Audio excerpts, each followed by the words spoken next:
दोस्तों, ये सोने का समय नहीं है, जागने का समय है। ये बैठने का समय नहीं है, ये उठकर खड़े होने का समय है। ये लड़ने का समय है। जी हाँ दोस्तों, असदुद्दीन ओवैसी तो आपने नाम सुना ही होगा। उन्होंने बड़ा ऐलान कर दिया है अपनी जनसभा, और ऐलान करने के साथ साथ पीएम नरेंद्र मोदी पर भी बड़ा हमला बोला है। दोस्तों, क्या अब मुस्लिम समाज का नेतृत्व असदुद्दीन ओवैसी करने जा रहे हैं? क्या मुस्लिम समाज अब एकजुट होने जा रहा है? जो बात करते थे मुस्लिम, दलित और मुस्लिम एकता की, क्या अब उनके पैरों तलों से जमीन खिसकने जा रही है? जी हाँ दोस्तों, इसी तरह का ऐलान कर दिया है असदुद्दीन ओवैसी ने। ओवैसी एक जनसभा कर रहे थे बीकानेर, एक जगह का नाम है, एक विधानसभा है, और वहां वो वोट की अपील कर रहे थे। उन्होंने जिक्र किया था और मोदी का नाम भी लिया था। उन्होंने कहा था कि जिस समय प्रधानमंत्री नरेंद्र मोदी हमारी मजार और मस्जिद को गिराने का कानून बना रहे थे, तो वो अपने जो प्रत्याशी है उनका नाम लेकर कह रहे थे कि उस समय मुझे इनकी याद आ रही थी और मुझे लग रहा था कि शायद कोई संसद में बोलने वाला हो। उन्होंने आगे ये भी कहा था कि हे मेरे मुस्लिम समाज के लोगों, अब ये समय सोने का नहीं है, ये समय जागने का है। ये समय आराम फरमाने का नहीं है, ये समय उठकर खड़े होने का है। और उन्होंने वहीं जनसभा में आए सभी लोगों से वोट की अपील की। उन्होंने और क्या कुछ कहा है वीडियो के अंदर, तो आइए देखते हैं उनका ये वीडियो के आखिर को वीडियो के अंदर क्या कह रहे हैं। कि पार्लियामेंट में मेरी नजरें तरसती हैं बदरुद्दीन अजमल को ढूंढते ढूंढते। जब जालिम नरेंद्र मोदी की हुकूमत ने हमारी मस्जिद, दरगाह और खानकाहों को छीनने का कानून बना रहे थे, तो मेरा दिल पुकार पुकार कर मुझसे कह रहा था कि काश अगर मौलाना बदरुद्दीन अजमल मेरे बाजू होते तो ये काला कानून नहीं बन सकता था। एक दिन मैं और बदरुद्दीन अजमल साहब इस जमीन की ग़िज़ा बन जाएंगे। ये हकीकत है जिंदगी की। मगर जब हम जाएंगे इस दुनिया से, तो कोई ये नहीं कहना कि काश कोई आकर हमको हिलाकर बता देता, कोई हमको जगा देता, कोई हमको हिम्मत दिला देता कि ये वक्त उठने का है, ये वक्त उठने का है, ये वक्त बैठने का नहीं है, ये वक्त लड़ने का है, ये वक्त सीना तान कर अपने हक को मनवाने का है। तुम याद रखो, तुम उस रसूल रहमत की उम्मत हो, तुम उनकी उम्मत हो, तुम किसी से नहीं डरते सिवाय अल्लाह के। हम मरेंगे इंशाअल्लाह ताला, मगर हमारी मौत लाखों को हयात देकर देगी इंशाअल्लाह ताला। तो मेरे अजीज दोस्तों और बुजुर्गों, 9 तारीख के दिन आपको अपना एक एक वोट ताला चाबी पर बटन दबा कर देना है। ये मैं सिर्फ इस विधानसभा की आवाम से अपील नहीं कर रहा हूं, बल्कि आसाम के तमाम इंसाफ पसंद हिंदू भाइयों से भी अपील कर रहा हूं। मैं आसाम के तमाम इंसाफ पसंद हमारे ट्राइबल भाइयों से, बहनों से अपील कर रहा हूं। मैं उन तमाम से अपील कर रहा हूं जो भारत के संविधान को अजीज रखते हैं। मैं उन तमाम मियाँ लोगों से अपील कर रहा हूं, ये वक्त उठने का है मेरे भाई। ये वक्त इंतशार का शिकार नहीं होना है आपको अपने इस कौम के इस कायद के साथ खड़े रहने का वक्त है, जिसने अपनी जिंदगी आपके लिए वक्फ कर दी है। आज आपको इनको कामयाब करना है। आप अंदाजा नहीं लगा सकते कि पार्लियामेंट में मेरी नजरें तरसती हैं बदरुद्दीन अजमल को ढूंढते ढूंढते। जब जालिम नरेंद्र मोदी की हुकूमत ने हमारी मस्जिद, दरगाह और खानकाहों को छीनने का कानून बना रहे थे, तो मेरा दिल पुकार पुकार कर मुझसे कह रहा था कि काश अगर मौलाना बदरुद्दीन अजमल मेरे बाजू होते तो ये काला कानून नहीं बन सकता था। बिस्मिल्लाहिर्रहमानिर्रहीम, अस्सलाम वालेकुम व रहमतुल्लाहि व बरकातुहू।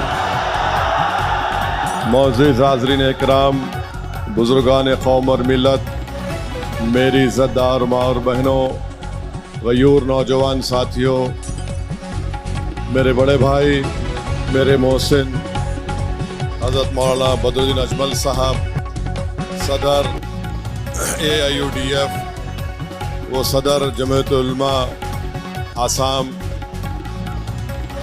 मोहतरम जनाब अब्दुर्रहमान अजमल साहब, शहनशीन पर तशरीफ़ फरमा, तमाम ज़िम्मेदारान कौम और मिलत, मैं सबसे पहले आप तमाम का शुक्रगुज़ार हूँ कि हज़ारों की तादाद में आज आप यहाँ पर जमा हुए हैं और मुझे यकीन है कि आप तमाम लोगों का यहाँ पर हज़ारों की तादाद में जमा होना इस बात का पैगाम देती है कि इंशाअल्लाह ताला 9 तारीख़ के दिन इस विधानसभा से बीना कंडी से आप ना सिर्फ इस विधानसभा से बल्कि उन तमाम 29 असेंबली के कॉन्स्टिट्यूंसी से जहां से मौलाना बदरुद्दीन अजमल साहब के कैंडिडेट इंतखाबात में हिस्सा ले रहे हैं, इंशाअल्लाह ताला वहां पर भारी अक्सरियत से तमाम 29 उम्मीदवार कामयाब होंगे, MLA बनेंगे। मेरे अजीज़ दोस्तों और बुज़ुर्गों, मैं आसाम के लिए नया नहीं हूँ। 2012 में जब BTDA के इलाके में वहशतनाक और हौलनाक वाक़यात हुए थे, उस वक्त मैं यहाँ पर आया था और हैदराबाद से मैं अपने साथ 10-12 डॉक्टर्स की टीम को लेकर आया था और क़रीब 8 से 10 दिन मैं और हमारे डॉक्टर्स, जिसकी क़ियादत हमारे मरहूम समदी डॉक्टर मज़हर अली ख़ां कर रहे थे, और रमज़ान का मुबारक महीना था, हमको आपकी खिदमत करने का मौका मिला। बहुत से रिलीफ़ कैंप को जाकर वहाँ पर उनकी मदद करने का अल्लाह ने मौका अता फरमाया था, और मैं उस वक्त देख लिया था कि किस तरीक़े से मौलाना बदरुद्दीन अजमल साहब, उनकी पार्टी, उनके तमाम दोस्त अहबाब की ज़िम्मेदारी से काम कर रहे थे। अब मैं यहाँ पर दोबारा आसाम को आया हूँ और मेरे आने का मकसद सिर्फ एक ही है, मैं अपनी ज़ात के लिए नहीं आया हूँ, ना ही मैं यहाँ पर अपनी पार्टी के उम्मीदवारों के वोट मांगने के लिए आया हूँ। मैं यहाँ पर अगर आया हूँ तो सिर्फ इसीलिए आया हूँ कि मेरा मानना ये है कि भारत में ख़ास तौर से मुस्लिम अक़लियत, दलित और आदिवासियों को अगर उनको उनका हक़ मिलना है और अगर वो इंसाफ चाहते हैं, वो अगर ज़िल्लत और रुसवाई से बचना चाहते हैं, तो उनको अपनी एक सियासी लीडरशिप को मजबूत बनाना पड़ेगा। और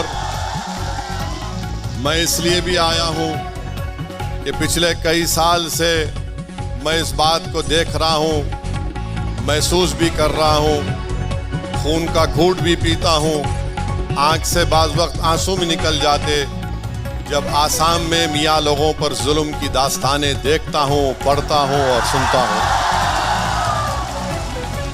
और तीसरी बात यह है कि मैंने हमारे बड़े भाई मौलाना बदरुद्दीन अजमल साहब का बयान सुना कि उन्होंने कहा कि असद भाई आप आओ, आकर यहाँ पर हमारी मदद करो आप।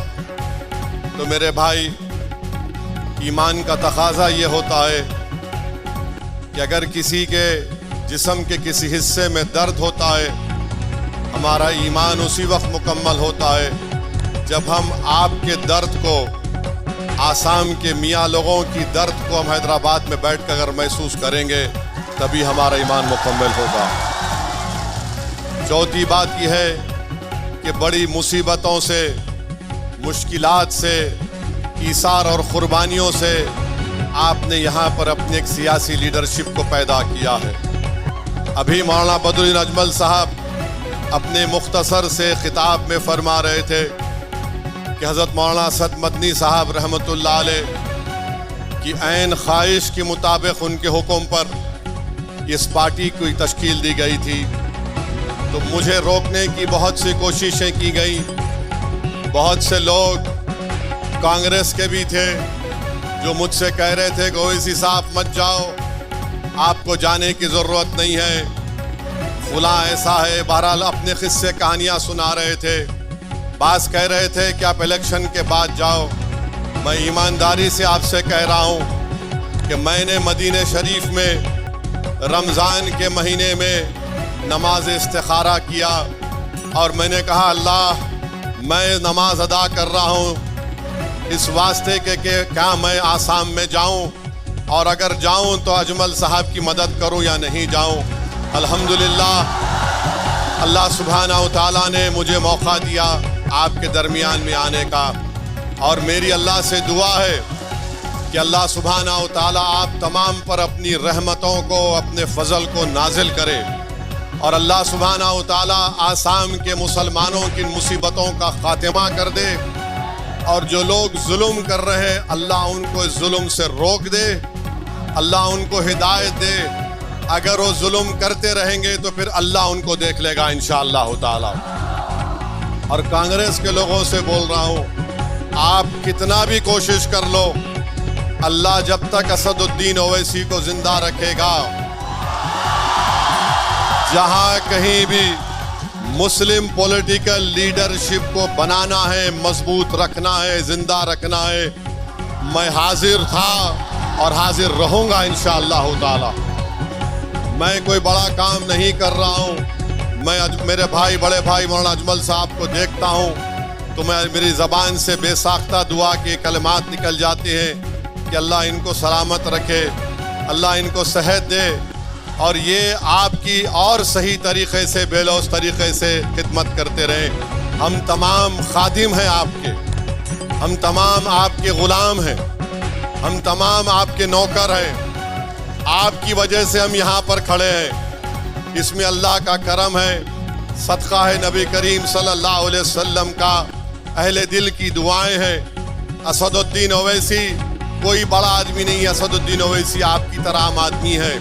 अल्लाह ने हमको मौका दिया है और हम आपकी खिदमत करने को आए हैं। जब मैं यहाँ पर आया हूँ तो आपसे एक दरख्वास्त करने आया हूँ, बल्कि मैं पूरे भारत के अक़लियतों की तरफ से, जो इंसाफ पसंद है उनकी तरफ से, अपनी तरफ से आप तमाम से भीख मांगने को आया हूँ कि मेरे भाई इस बार पूरे बदरुद्दीन अजमल साहब के कैंडिडेट्स को कामयाब कर दो। याद रखो, याद रखो, पूरा भारत आपकी तरफ निगाहें उठाकर देख रहा है। हैदराबाद के लोग आपकी तरफ देख रहे हैं, महाराष्ट्र, मालेगांव, मुंबई के लोग, औरंगाबाद के लोग आपकी तरफ देख रहे हैं, उत्तर प्रदेश के लोग, बिहार के लोग आपकी तरफ देख रहे हैं, और ये देख रहे हैं और ये आपसे कह रहे हैं कि अब की बार तुम इंतशार का शिकार मत होना। अब की बार तुम ना मोदी से, ना हेमंत बिस्वा शर्मा से डर कर बैठ जाना। वो पुकार पुकार कर तुमसे कह रहे हैं कि असदुद्दीन ओवैसी जाओ, जाकर आसाम के उन गयूर लोगों को बोल दो कि जिनके घरों से बेघर कर दिया गया, अगर हम तुम्हारे साथ खड़े नहीं हैं मगर हम रातों में उठकर तुम्हारे लिए दुआ कर रहे हैं। मुझसे कह दिया कि असदुद्दीन ओवैसी जाओ, जाके आसाम के अपने मियाँ लोगों से कह दो कि कांग्रेस की मक्कार साजिश का शिकार मत हो। जो मेहनत से आपने अपनी लीडरशिप को तैयार किया है उसको मजबूत करो, उसको मुस्तहकम करो, उसको कामयाब करो। याद रखो, एक दिन मैं और बदरुद्दीन अजमल साहब इस जमीन की ग़िज़ा बन जाएंगे। ये हकीकत है जिंदगी की। मगर जब हम जाएंगे इस दुनिया से तो कोई ये नहीं कहना कि काश कोई आकर हमको हिलाकर बता देता, कोई हमको जगा देता, कोई हमको हिम्मत दिला देता कि ये वक्त उठने का है, ये वक्त उठने का है, ये वक्त बैठने का नहीं है, ये वक्त लड़ने का है, ये वक्त सीना तान कर अपने हक को मनवाने का है। तुम याद रखो, तुम उस रसूल रहमत की उम्मत हो, तुम उनकी उम्मत हो, तुम किसी से नहीं डरते सिवाय अल्लाह के। हम मरेंगे इंशाअल्लाह ताला, मगर हमारी मौत लाखों को हयात देकर देगी इंशाअल्लाह ताला। तो मेरे अजीज दोस्तों और बुजुर्गों, 9 तारीख के दिन आपको अपना एक एक वोट ताला चाबी पर बटन दबा कर देना है। ये मैं सिर्फ इस विधानसभा की आवाम से अपील नहीं कर रहा हूं, बल्कि आसाम के तमाम इंसाफ पसंद हिंदू भाइयों से भी अपील कर रहा हूं। मैं आसाम के तमाम इंसाफ पसंद हमारे ट्राइबल भाइयों से बहनों से अपील कर रहा हूं। मैं उन तमाम से अपील कर रहा हूं जो भारत के संविधान को अजीज रखते हैं। मैं उन तमाम मियाँ लोगों से अपील कर रहा हूं, ये वक्त उठने का है मेरे भाई। ये वक्त इंतजार का शिकार नहीं होना है आपको अपने इस कौम के इस कायद के साथ खड़े रहने का वक्त है, जिसने अपनी जिंदगी आपके लिए वक्फ कर दी है। आज आपको इनको कामयाब करना है। आप अंदाजा नहीं लगा सकते कि पार्लियामेंट में मेरी नजरें तरसती हैं बदरुद्दीन अजमल को ढूंढते ढूंढते। जब जालिम नरेंद्र मोदी की हुकूमत ने हमारी मस्जिद, दरगाह और खानकाहों को छीनने का कानून बना रहे थे, तो मेरा दिल पुकार पुकार कर मुझसे कह रहा था कि काश अगर मौलाना बदरुद्दीन अजमल मेरे बाजू होते तो ये काला कानून नहीं बन सकता था। मैं आपको जज्बात में लाने के लिए नहीं कह रहा हूं, अल्लाह जानता है। मैं पार्लियामेंट में बैठे बैठे ये महसूस कर रहा था कि काश आसाम के मुसलमान अजमल साहब को कामयाब कर देते, बिहार के लोग हमारे अख्तरुल ईमान को और महाराष्ट्र के लोग मेरे छोटे भाई सैयद इम्तियाज जलील को कामयाब कर देते, तो हम उस काले कानून को रोक सकते थे। मगर खैर, अल्लाह के फैसले अल्लाह जानता है। अब आपको ये दिखाना है कि आप अपना एक एक वोट ताला चाबी पर लगाएंगे। 51 बरस 200 दिन कांग्रेस को सत्ता मिली आसाम में।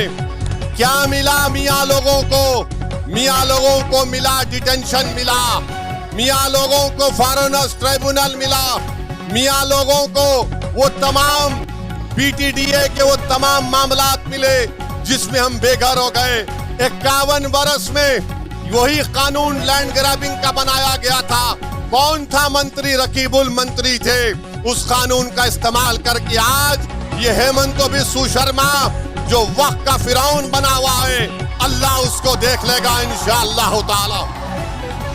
तो कांग्रेस, बीजेपी, मोदी, हेमंत बिस्वा शर्मा, गोगोई ये कभी नहीं चाहेंगे कि तुम्हारी एक आजाद सियासी लीडरशिप पैदा हो जाए। आपको याद दिला रहा हूं, बरसों पहले एक सियासी पार्टी बनी थी, कांग्रेस ने उसको खत्म कर दिया। मुझे बदनाम करते हैं, ये बी टीम है, ये फुला टीम है। सुनो कांग्रेस के दल्लालों, तुम जितनी गाली दे सकते मुझे दे दो। मैं तुम्हारी गालियों से और झूठ से मुतासिर होकर घर में बैठने वाले का नाम असदुद्दीन ओवैसी और बदरुद्दीन अजमल नहीं है। तुम जितना बोलोगे हम उतनी ज्यादा मेहनत करेंगे। और सुन लो हेमंत बिस्वा शर्मा, बीजेपी RSS वालों, तुम मारना चाहते ना हमारे को, तुम हमारी कमर तोड़ना चाहते ना। हेमंत बिस्वा शर्मा 9 तारीख से पहले बता दो, गुवाहाटी के चौराहे पर तुम बोलो कि इस चौराहे पे ओवैसी को मारूंगा, मैं आने तैयार हूं, मैं मरने तैयार हूं आसाम के गरीबों के लिए। तुम्हारी ये धमकी हमको डरा नहीं पाएगी। अरे मरना तो सबको एक दिन, कभी मैं जाऊंगा तो तुम भी जाओगे, मगर ये डराने की सियासत अब काम में आने वाली नहीं है। ये मजमा बता रहा है हेमंत बिस्वा शर्मा कि अब हम डरने वाले नहीं हैं, तुम्हारे सामने खड़े होकर अपना हक मनवाएंगे। ये मजमा पुकार पुकार कर कह रहा है कि जो बेघर हुए हैं, इंशाअल्लाह बदरुद्दीन अजमल के उम्मीदवार कामयाब होकर उनके सर पर इंशाअल्लाह अल्लाह ताला छत बनाकर उनको घर देंगे इंशाअल्लाह ताला। ये मजमा पुकार पुकार कर कांग्रेस से कह रहा है, ये मजमा पुकार पुकार कर कांग्रेस से कह रहा है कि अब 51 बरस के बाद तुम्हारी मक्कारी का शिकार नहीं होने वाले। अब हम अपने मुकद्दर के फैसले करेंगे। अब हम अपने मुस्तकबिल के रास्ते बनाएंगे, चाहे रास्ते में पहाड़ आ जाए, जालिम आ जाए, तूफान आ जाए। जिसके हौसले पाक होते हैं अल्लाह उनको चरागों तूफानों में चराग उनका जला देता है, और ये चराग जलेगा इंशाअल्लाह ताला। तो मेरे अजीज दोस्तों और बुजुर्गों, मेरी आपसे एक ही गुजारिश है कि एक एक वोट को इस्तेमाल करो। डरने और घबराने की जरूरत नहीं है। ये कांग्रेस जो आसाम की कांग्रेस है और ये बीजेपी जितने लोग गए ये सब कांग्रेस से गए हैं। ये सब कांग्रेस से गए हैं। यहां से ग्रेजुएशन किए, वहां पर जाकर मास्टर्स की डिग्री लिए बर्बादी और जुल्म करने में। मेरी आपसे गुजारिश है कि मुत्तहदा तौर पर अपने एक वोट का इस्तेमाल करिए। अल्लाह मेरी आवाज को उन तमाम इलाकों में अपने फजल और करम से पहुंचा दे। जो कोई भी AIDUF का उम्मीदवार है उसके हक में वोट का इस्तेमाल करिए। कैंडिडेट बदरुद्दीन अजमल नहीं है, कैंडिडेट हर एक आप आदमी है। आप कैंडिडेट है, आप कैंडिडेट है, आप कैंडिडेट है, बल्कि पूरे आसाम का मियां कैंडिडेट है इस इलेक्शन में इंशाअल्लाह ताला। और सुन लो डराने वालों, जब तक मियां जिंदा है दुनिया जिंदा रहेगी। हम जिंदा रहेंगे, मस्जिदों में हय्या अलल सलाह हय्या अलल फलाह कहते रहेंगे। मस्जिद के बाहर आएंगे तो घर मुसीबत पे कहेंगे ला इलाहा इल्लल्लाह। तो अब हमको डरना नहीं है। अल्लाह ने आपको एक क़यादत दी है, इसको नेमत समझिए। ये आपकी क़यादत है, अजमल साहब की नहीं है, मेरी नहीं है। इसको आपने अपने खून पसीनों से आंसुओं से बनाया है। ये अमानत है। अगर हम मर भी जाएंगे तो तुम इस अमानत को अपनी नस्लों में जारी करना, ताकि सुबह क़यामत तक आपकी लीडरशिप बाकी रहे। यही चंद गुजारिशात मुझे आप तक पहुंचाना था। आप यहां पर आए, आपका बहुत बहुत शुक्रिया। और मैं बताना चाह रहा हूं कि कांग्रेस पार्टी ने क्या किया।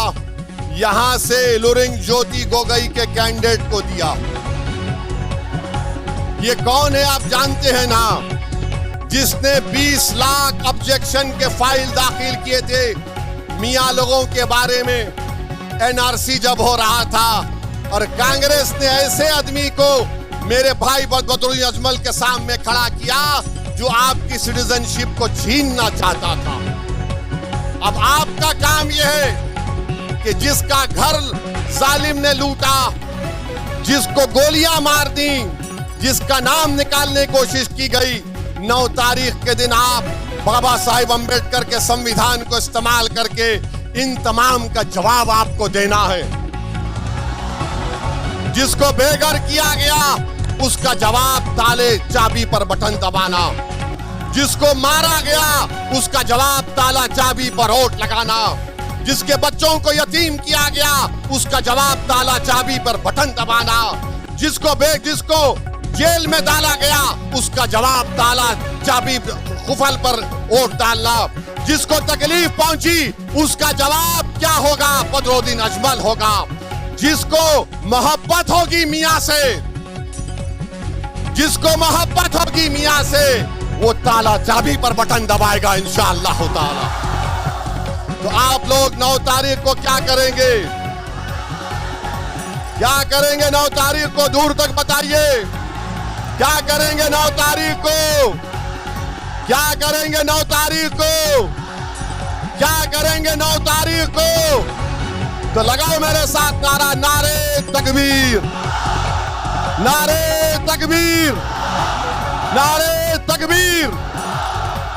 अब मेरे साथ नारा लगाओ, मियां जिंदाबाद, मियां जिंदाबाद, मियां जिंदाबाद, मियां जिंदाबाद। अल्लाह सलामत रखे। अस्सलाम वालेकुम। तो दोस्तों, देखा आपने ये वीडियो। वो वीडियो में साफ साफ प्रधानमंत्री नरेंद्र मोदी पर हमला बोलते हुए आ रहे हैं और वो सीधे भाजपा पर भी हमला बोल रहे हैं। दोस्तों, आपको बता दें कि असदुद्दीन ओवैसी ने, चाहे बिहार की बात की जाए, चाहे उत्तर प्रदेश की बात की जाए, सभी जगह मुस्लिम समाज का बखूबी से नेतृत्व करते हुए नजर आ रहे हैं, जिससे सभी दलों में एक तरह से खलबली मची हुई है। जो अखिलेश यादव अब मुस्लिम समाज को रहनुमा मानते थे और कई सालों से उनको मुस्लिम समाज वोट करते हुए आ रहा है, कहीं ना कहीं उनकी भी अब जमीन खिसकते हुई नजर आ रही है। वहीं यदि बात की जाए कांग्रेस की, तो कहीं कांग्रेस भी धराशायी होती हुई नजर आ रही है। जी हाँ दोस्तों, तो इस वीडियो को लेकर आपकी क्या राय है, आपको कैसा लगा, अपनी राय हमें कमेंट में जरूर दें। और यदि वीडियो पसंद आया हो तो इसको लाइक करें। साथ ही यदि आपने अभी तक चैनल को सब्सक्राइब नहीं किया है तो चैनल को जरूर सब्सक्राइब करें। फिर आऊँगा एक नई और बड़ी खबर के साथ, तब तक ले दे दीजिए इजाजत। धन्यवाद, नमस्कार, जय भीम, जय भारत, जय संविधान।